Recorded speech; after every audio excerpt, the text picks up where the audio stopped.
know if these 5 individuals with these fake passports were at all connected to ISIS, do we? No, I certainly have seen nothing to it. There's a lot of suspicion you have to roll into this. And one of the problems with ISIS now, and I think it concerns law enforcement and our intelligence services, is the sheer amount of money they have.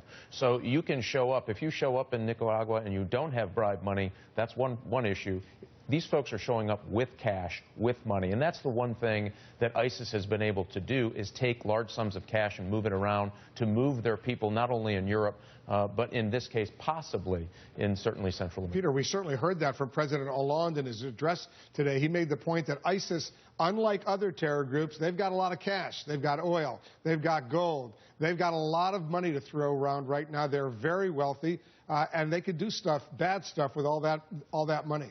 Yeah, and I think they control millions of people, and they tax them and they extort them. And so just think about every time they add another city to their reach, they're adding hundreds of thousands of new people they can tax.